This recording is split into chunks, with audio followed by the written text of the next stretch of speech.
Hello, and welcome to Southern Tier Gardening. My name's Eric. Today is September 11th. In today's video, I'm going to do a full garden tour, show you guys what's happening in the gardens.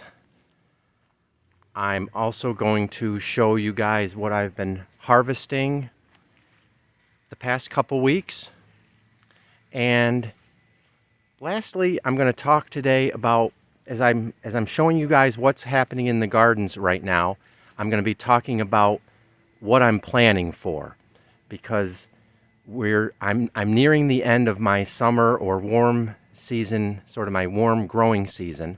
So I'm really starting to plan for my fall and winter plantings. So let's get started here. We can get started over here in the herb garden. I've started to remove some plants from over here. I treat my herbs basically like annuals.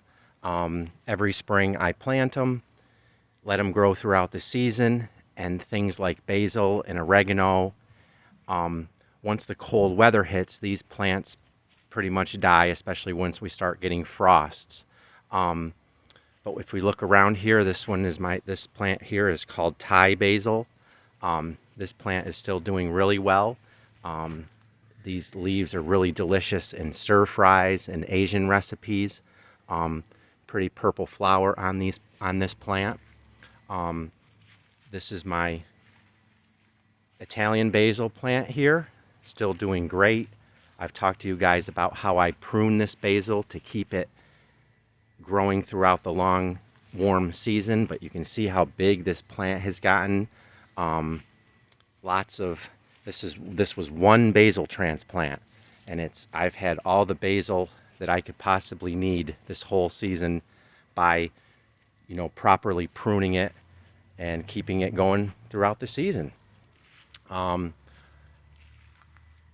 shown you guys this plant. This is my cayenne pepper plant. Still producing lots of really delicious cayenne peppers. You can see them all in here. I have a lot of peppers that are red right now that I'm going to be harvesting this week and continue. I'm still making a lot of, I dry these chilies, dehydrate them, and then I grind them up in like a coffee bean grinder and make chili powder with these peppers. And it's really worked out. But you can see how nice this pepper plant looks. It's just really done well for me this year. If you look up top here, it's still making flowers. Here's some green cayennes right here. Then they turn red. So very pleased with this plant this year. Doing real well. I have been fertilizing this pepper plant with just an all-purpose fertilizer. So now we can go over here. I can show you guys what I've been harvesting this week. On my cutting board here, I've been harvesting lots of these Cherokee tan pumpkins. That's the type of winter squash that I can grow here. I'm harvesting lots of okra. I've talked to you guys, I harvest okra throughout the week. And then on the weekend, I've harvested enough to make a recipe with. Because you harvest a couple okra pods off the plant at a time, I put them in the refrigerator in a Ziploc bag, and then on the weekend I have enough to make a recipe with. Right here is some basil. I'm harvesting lots of basil. I've talked to you, this is how you want to harvest basil. Instead of just ripping individual leaves off, you want to prune these entire branches off, and that's how you keep the basil plant going throughout the season. And here's some of these beautiful red cayenne chili peppers that I've been harvesting this week. So now we can go over to this garden. This is the garden where I'm growing those Cherokee tan pumpkins, and I'm also growing 3 different varieties of sweet potatoes. I actually have 4 varieties of sweet potatoes. I'll talk to you guys a little bit more about how I got that 4th variety. But if you look at this garden, you can see how these Cherokee tan pumpkin plants just spread and continue to grow. They grow on these long vines. Basically, in my area where it's really hot and humid, I have a really hard time growing winter squash. Things like acorn squash, butternut squash, spaghetti squash. Those plants are darn near impossible for me to grow in my area because they're just so susceptible to disease. They don't really like the heat of the summer. Lots of insect pests get after those winter squashes. But this Cherokee tan pumpkin is really the only winter squash variety that I've been able to successfully grow in my area. And it's because it goes back, it's always been grown in the South. It's a heirloom variety of pumpkin that's been grown in the South for a very long time. So it's adapted to our, really hot weather. You can see this entire, you can see the vines go all the way to the back of this garden space. This garden is 15 by 25, and I started these plants on the very end of this garden. This side right here, I planted 10 seeds. 7 of them germinated. So what you're looking at here are 7 actual plants that have just grown and continued to spread around the perimeter of this garden, and still producing lots of pumpkins for me. Why don't we walk around here? I can show you guys some that aren't quite ready to harvest. They start out very green, and as they ripen, they start to turn tan. But you can see right there's a nice one. I thought, oh yeah, right over here. If you look over here, there's another one right there that's getting nice and big, continuing to grow. So the reason why these plants do so well in my area, if you can see, a lot of these leaves are yellowing. But as this plant grows, these vines grow along the ground, and at each one of these nodes along the vine where leaves come up, the plant will grow roots in that spot. So it's continually shooting out new growth. And if we look down here, see, this is where some of these leaves are a lot greener. This is the new growth, and you can see right here, there's a small little pumpkin right there. So the older parts of the plant actually die off, turn yellow, but because it's constantly growing new growth, if you look down here, these vines, these have just started growing within the last week or two. So the plant is constantly putting out new growth, and that's how it adapts and continues to grow through the disease and pest pressure that we have. It's just an amazing variety. So anyway, I'm real happy with the pumpkins. You guys can see not much change in appearance to my sweet potato vines. It's completely covered the center of the garden. I have 3 rows of sweet potatoes growing. And lastly, over here in this garden space is my row of okra. And you can see these plants, they're about done. I'm probably going to rip these plants out in another week or so. But if you look at the top of this one here, there's an okra growing. There's another one right there. So I'm still harvesting some okra. You can see how tall this plant is right now. It's about 5 feet tall, but they're pretty much nearing the end of their life cycle. So I'll be taking that okra out of the ground here in a week or so. These pumpkins will start to slow down. I'll probably be removing them in another couple weeks. Now these sweet potatoes, they've been in the ground now for 110 days. approximately. I planted them back on around May 15th or so, May 25th, sometime around there. And I'm just going to let these continue to grow as long as the plants are healthy and still growing, because I want the sweet potatoes to get, as big as they can in my growing season. So sweet potatoes love hot weather. So September is still a very hot month where I live in zone 8B, South Georgia. So I'm just going to let these sweet potatoes go. And what I will be doing next in this garden space, once I harvest all my sweet potatoes, I'll clear all those vines out of there. And what I will be doing next in this garden space is planting a cool season cover crop. And last year, over on that side of the yard, in that garden, I planted a cool season cover crop of mustard greens.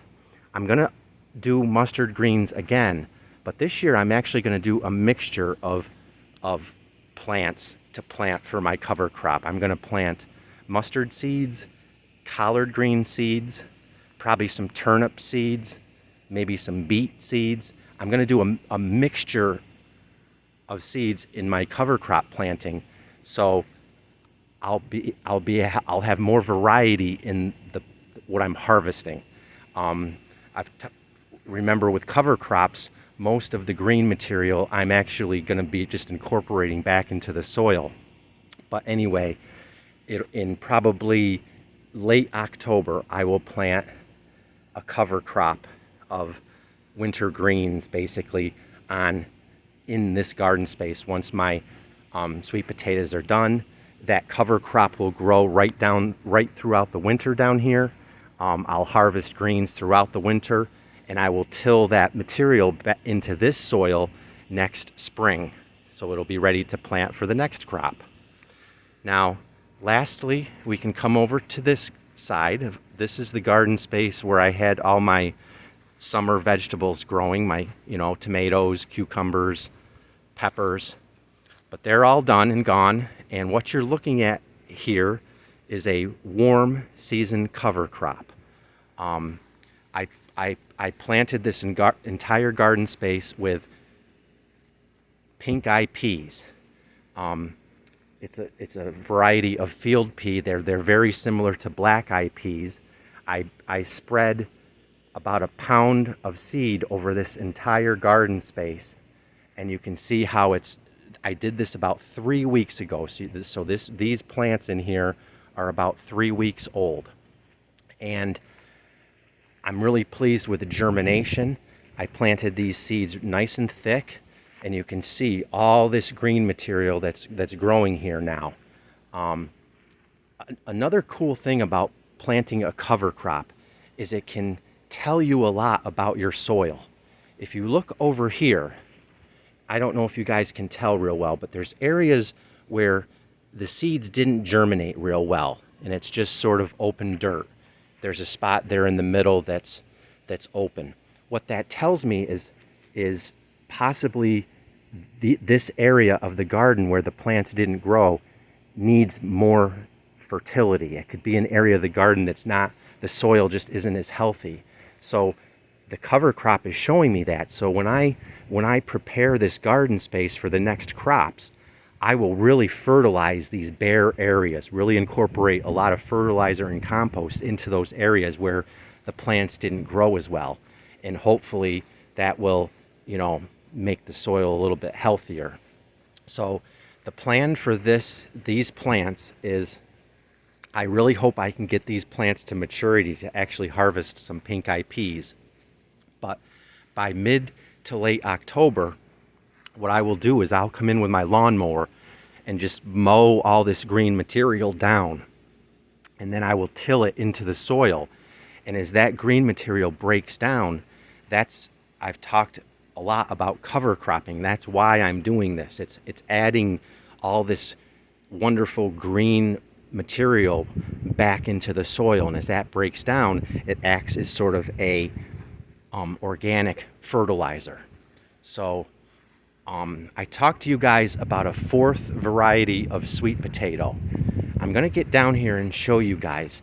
Now, last summer in this garden space, this is where I planted my sweet potatoes, And when you harvest sweet potatoes, it's almost impossible to get every last little piece out of the ground. So what I've got going on here are some volunteer sweet potato plants. If you look right here, see these vines? These are sweet potatoes that basically came up on their own from last summer.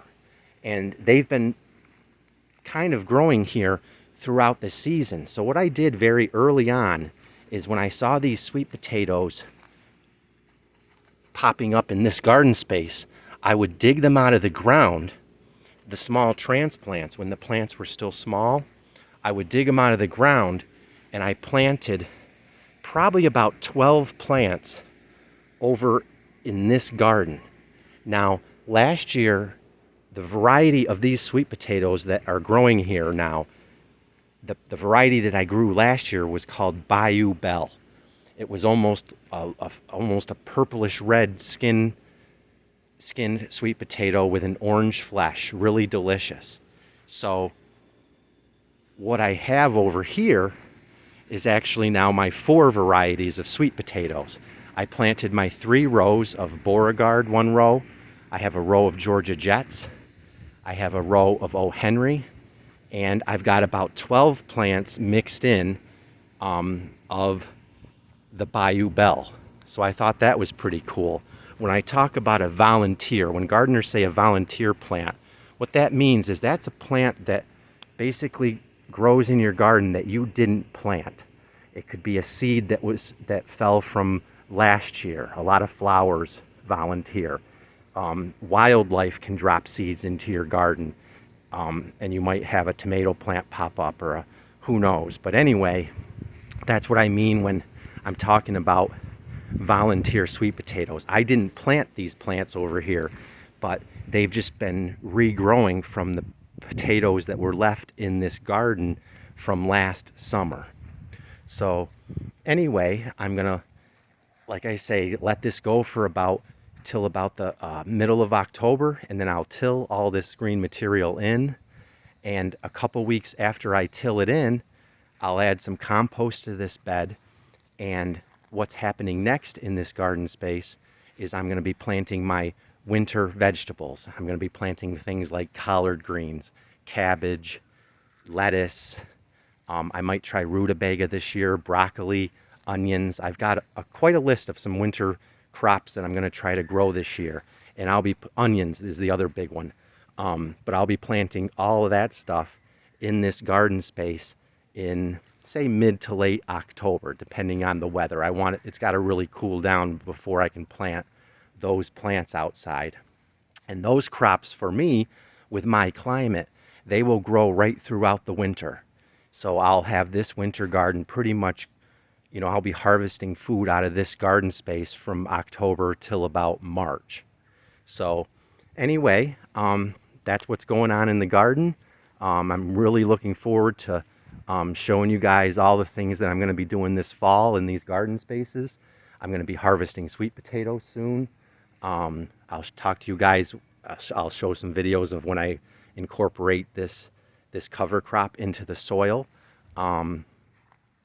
I just wanted to mention real quick, I've talked about it on previous videos, but the reason I'm growing these field peas is because it's going to add a lot of nitrogen back to the soil, and that's what all these winter crops need, are nitrogen. So anyway, before I wrap up today's video, I wanted to take the time to just remember basically the victims of 9/11. Today's the first Sunday of NFL football, and a lot of cooking out. I'm looking forward to the day, but we just have to, we can never forget the tragedy that happened on this day. So I just kind of wanted to take a moment to remember the victims of 9/11, and just take some time to look back on that time and make sure we never forget what happened. So anyway, I hope you guys have a great rest of your day. And thank you so much for joining me and watching my videos. I really enjoy showing you guys what's going on in the gardens. And I'll see you next time at Southern Tier Gardening.